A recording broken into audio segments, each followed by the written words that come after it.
Une trentaine de logements ont été privés d'électricité pendant 76 heures ce week-end. Enedis, qui gère le réseau, n'a pas pu intervenir parce que le gardien de l'immeuble n'était pas d'astreinte. La mauvaise gestion de ces situations d'urgence en week-end par les bailleurs sociaux est problématique.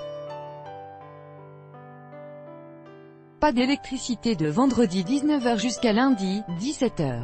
Une trentaine de logements de la cité Le Castellas, dans le 15e arrondissement de Marseille, ont été privés d'électricité pendant près de 76 heures ce week-end. On a tout jeté ce que nous avions au frigo ou au congélateur, pour ceux qui en ont un. Nous n'avons pas pu non plus prendre de douche parce que nous avons un cumulus, témoigne Karima, encore épuisé de ces 3 jours. Si ça n'avait duré qu'une journée encore, mais là c'était 3 jours. Surtout avec cette chaleur, ajoute-t-elle. Une vieille dame âgée de 95 ans est même tombée dans les escaliers, faute de lumière. Elle a été hospitalisée. De fusibles en cause, une situation dont Enedis, anciennement ERDF, le gestionnaire du réseau électrique, a eu connaissance dès vendredi soir. Nous n'avons pas pu envoyer d'équipe le vendredi soir, mais des techniciens se sont présentés samedi matin. Malheureusement le local d'où venait la panne était fermé à clé, et seul le gardien qui n'était pas d'astreinte avait ses clés, relate Arnaud Sabonadière, délégué territorial chez Enedis dans les Bouches-du-Rhône.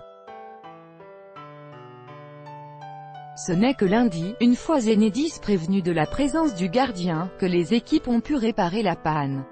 Il s'agissait en fait de 2 fusibles qui avaient sauté. La réparation nous a pris un peu de temps parce qu'il fallait isoler le réseau moyenne tension, mais tout est rentré dans l'ordre en fin d'après-midi, précise Arnaud Sabonadière. Indemnisations individuelles. Il a tout à fait conscience de la situation dans laquelle les habitants de ces logements ont été plongés. Nous sommes vraiment désolés, nous allons mettre en place un dispositif d'indemnisation individuelle, annonce-t-il. La cause de la panne fait réagir Karima. Vous vous rendez compte que pour 2 fusibles, nous n'avons pas eu d'électricité pendant 3 jours et qu'une dame s'est blessée, une situation d'autant plus affligeante que personne n'a réussi à joindre Unicil, le bailleur social, de tout le week-end. Nous n'avons aucun numéro d'appel pour les joindre. Je suis allé les voir lundi, ils m'ont dit que c'était de la faute en compliquant les choses, du coup je n'ai rien compris, relate Akima. Obligation d'astreinte. Samia Ghali, sénatrice PS du secteur, a également tenté de joindre Unicil dès qu'elle a été prévenue de la situation.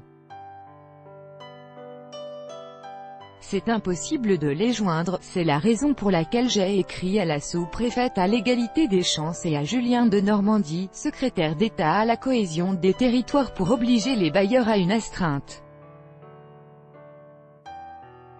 Un accident, ça peut arriver, mais il faut que quelqu'un soit toujours disponible pour intervenir, souhaite-t-elle. Opening square bracket.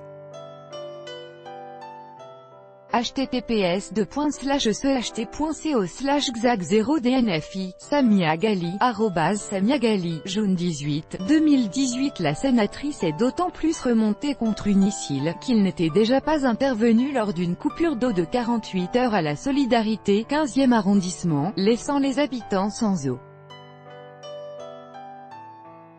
Enedis dit réfléchir à des solutions avec le bailleur, comme la mise en place d'un numéro d'urgence ou l'installation d'une serrure commune à Enedis et au bailleur, en espérant qu'ils arrivent à joindre Unicil. Ce mardi, un écriteau indiquait sur leur porte d'entrée: en raison d'un problème électrique, les locaux ne sont pas accessibles ce jour.